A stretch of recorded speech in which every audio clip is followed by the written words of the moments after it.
Paulo Caroli e este é o podcast Mínimo Viável, onde compartilho conhecimento sobre as novas relações de trabalho e assim contribuo para a transformação de um mundo melhor.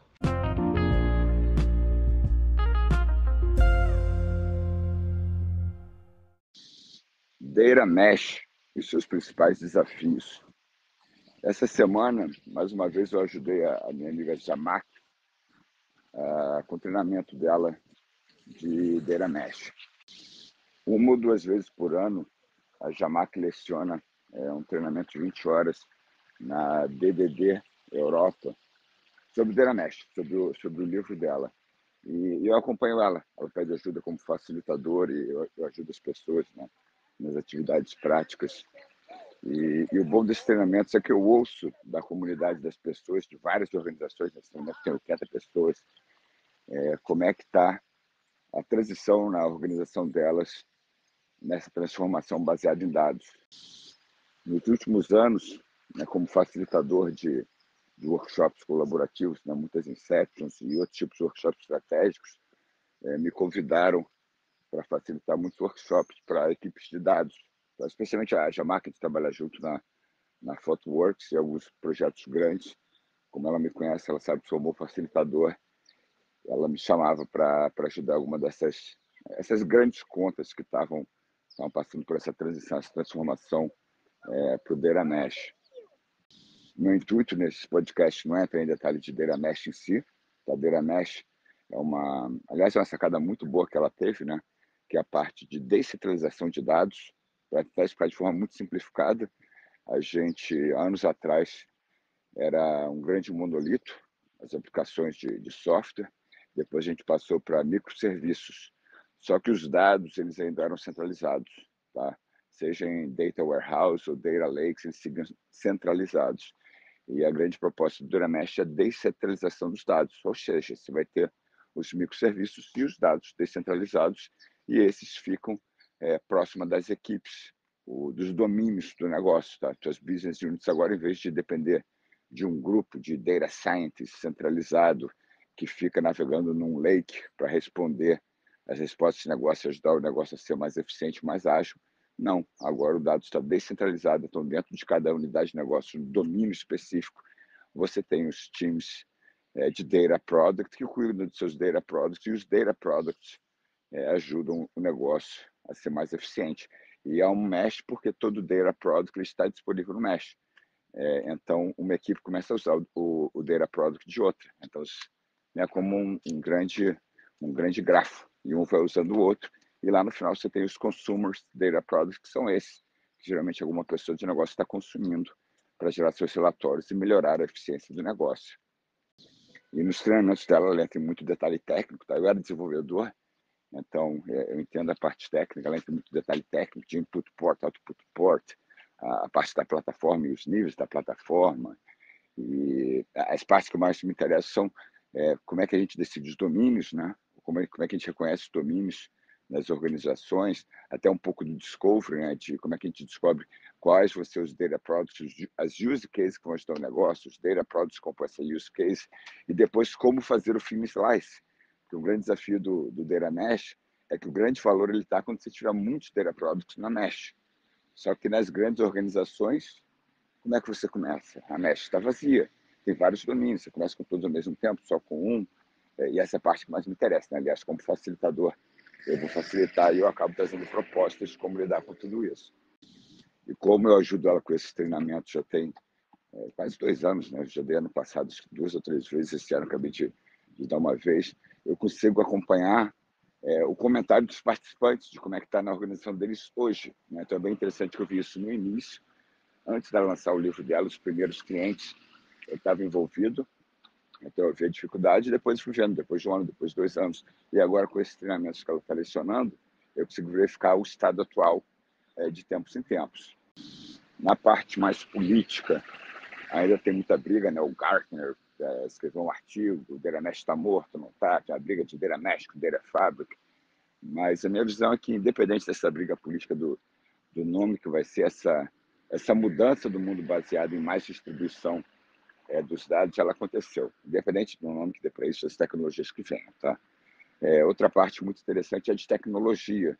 Porque como é um conceito muito incipiente, as tecnologias ainda estão atrás. Então, está todo mundo correndo, tentando fazer, os grandes vendors tentando se ajustar à Data Mesh. Mas ainda, as organizações que estão fazendo essa transição agora, tem muito código que elas têm que fazer na mão. Tá? Então, a gente ainda está nesse momento. Eu me lembro lá, sei lá, em 1980, você programava já para o DBC. A connection pool com o banco de dados era programável. Depois de um tempo, isso acabou. Data Mesh ainda está nesse estado, muita coisa está programável. É o mesmo que aconteceu com microserviços. No início, o conceito estava bom, a gente gostou, mas faltava ferramental, então você tinha que fazer muita coisa na mão. Hoje em dia tem muita ferramenta que te ajuda. Então, se você vai trabalhar com um monolito ou microserviço, é uma decisão tua, porque o ferramental está igual. Você fazer um monolito, começar com microserviço, hoje em dia é igual. Antigamente não, você começava com Ruby on Rails, era muito mais fácil. Mas hoje em dia não. Pô, começa com microserviço, já tem todo o ferramental para isso. Data Mesh ainda não está nesse nível. Tá? Quem está começando está tendo ainda que programar muita coisa que eu acho que daqui a pouco já vai estar disponível nas ferramentas, nas libraries.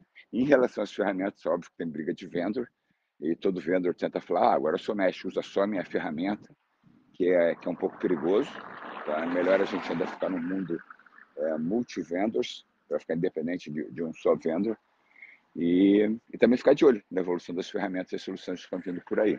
Né? A famosa decisão buy or build, né? Ou compra ou desenvolve. Ainda tem muita coisa sendo desenvolvida. No futuro vai ter mais coisa que a gente vai poder comprar ou utilizar. E é isso, os participantes compartilham como é que estão as ferramentas hoje, que tipo de ferramenta eles estão usando, o que eles não estão usando. Agora, o grande desafio que eu vi se repetindo 2 anos atrás, 1 ano atrás, e agora nesse treinamento é, mas como é que eu faço a mudança organizacional? Como eu começo a tal da transformação do Eramesh? E esse é o assunto que eu mais me interesso, porque como eu já passei em algumas grandes organizações, e a primeira, que foi um grande exemplo, não posso falar o nome, mas foi um grande exemplo de Eramesh, e ele serviu como exemplo para as outras consultorias que a gente, como Thoughtworks, deu em Data Mesh. Eu participei dessa primeira como facilitador. Então, eu ajudei a definir um processo que a gente utilizou naquela organização para fazer a transformação. Essa já está agora com 2 anos e meio. E como eu estava lá no primeiro workshop, né, colaborativo, para ajudar com assessment de Data Mesh, depois o workshop seguinte para decidir aí, qual domínio a gente vai começar, qual use case, e como é que é o discovery disso, e mais importante ainda, como é que é a data product do Inception, né? Não é um produto digital, é outro estilo de desenvolvimento, né? Baseado em use case data products, que não é necessariamente, né, como produtos digitais. Então, eu tenho acumulado experiência na minha visão de como vamos levar. Aqui a gente está falando de grandes organizações, tá? Que são as quais eu passei, como tombar grandes organizações para esse novo estilo de dados distribuídos mais próximos da unidade de negócio. Tentando resumir o que eu ajudei a fazer antes e tenho feito em algumas grandes organizações, a gente vem repetindo. Cara, tu vai domínio a domínio. Tu não vai tombar todas as unidades de negócio ao mesmo tempo. Primeiro tem uma análise inicial, tem um acesso para verificar. E aí, estamos prontos? Realmente essa transformação que a gente quer fazer? Tendo uma resposta positiva, não vai fazer um tudo ou nada. Todo mundo ao mesmo tempo, não.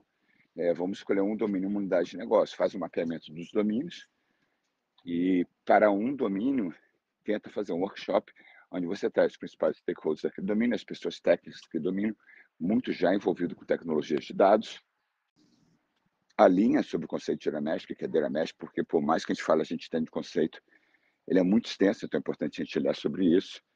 E faz uma sequência de atividades. Esse até deu o nome de Data Mesh Accelerated. É até um artigo que eu publiquei no site do Martin Fowler. Se tu procurar no Google Martin Fowler Data Mesh Accelerated, você vai encontrar esse artigo lá, que é esse workshop que eu facilito, para levar um domínio a explorar. E aí, quais são as use cases que a gente acha que vão nos ajudar para alcançar esses objetivos que a gente quer nessa transformação baseada em dados? Aí, uma vez que você tem as principais use cases, a gente vai achar uma forma, né, que é uma atividade que eu uso para isso, de comparar as diferentes use cases. Primeiro é verificar como essa use case está ajudando a gente a alcançar aqueles objetivos que a gente quer alcançar. Tá? Elas têm que estar relacionadas ao OKR, Objective Key Results, dessa transformação baseada em dados. Tendo feito isso, né, você entende que as use cases todas estão apontando na direção dos OKRs que é aquela unidade de negócio, aquele domínio que alcançar para a transformação de data mesh, a gente vai comparar a gente vai entender as use cases que tem e comparar qual que a gente acha que tem mais valor por menos esforço. E o esforço é importante porque você está começando. Então, a gente acaba tendo que escolher algumas simples para poder começar, que no início, na Mesh, tem poucos data products. Então, tem que achar alguma use case que seja mais autocontida para você conseguir demonstrar valor. Senão, você vai desenvolver por 2 anos para mostrar valor, que é horrível. Nenhum business vai esperar por isso. E aí, você seleciona ali uma ou duas use cases daquele domínio. Fala, que é um bom lugar para começar. Você faz um discovery, não, o discovery para tudo, todo o domínio, todos os possíveis data products, todos os use cases, somente para aquela uma principal use case que a gente já selecionou para ser o piloto, para ser a primeira que a gente vai começar. Lembra que a gente ainda não tem muitas pessoas especializadas em isso, então, naquela equipe, se você vê uma consultoria, a consultoria vai estar exclusiva naquela equipe, ou as pessoas da organização com mais experiência vão estar nessa equipe no início, como uma equipe piloto. E aí você faz um discovery específico para aquela use case, você mapeia o big picture dessa transformação de data mesh para aquela use case específica, todo o mapeamento de data products, APIs, as próprias apps que vão ter, dashboard, input port, output port, um início de um modelo de governança, porque se não tem nada, tem que ter um início que vai surgir desse primeiro time de produto de data product. Também vai começar a plataforma, seja em qual nível a organização está na plataforma, depende se ela já está evoluída com microserviços, às vezes você já está um pouco mais evoluído, senão vai ter que começar também a fazer a plataforma. E começa dali, é o piloto, é a semente dessa transformação. Tendo essa visão mais abrangente, de uma boa discovery, que é muito técnico. No caso de Dynamics, vai entender as necessidades do negócio, mas muita coisa de tecnologia, e um pouquinho de entender o usuário, que geralmente são pessoas de negócio que vão usar os dados. Tendo toda essa big picture na tua frente, você precisa fazer o fine slicing disso, que é exatamente o conceito de MVP. E aí que a Lean Inception encaixa como uma luva. Claro, não é a Lean Inception tradicional, porque não é um produto digital, mas é uma Lean Inception. Eu até tenho um template que eu já uso e venho reutilizando muitas vezes. Eu até tenho que publicar isso como um artigo, esse é o próximo artigo que eu prometi para o Martin Fowler. E aí você faz a Data Product Lean Inception, onde você vai entender, essa é a use case toda, que nem a gente fazendo a Lean Inception, essa divisão do produto, essa é a use case que a gente tem que entregar, mas qual o primeiro passo, qual o fine slice, qual é o MVP dessa use case e como a gente vai incrementar ela, exatamente a Lean Inception. E com isso as equipes têm tido muito sucesso, porque você vai tombando domínio a domínio, equipe a equipe, Então era isso que eu queria compartilhar, porque como eu participo desses treinamentos, eu ainda vejo os principais desafios, e um grande desafio, a parte de tecnologia veio evoluindo, mas esse desafio de como é que eu mudo a cultura da organização, como é que eu faço essa transformação baseada em data mesh, as pessoas ainda têm muita dúvida. Muita dúvida não, tem dificuldade em fazer.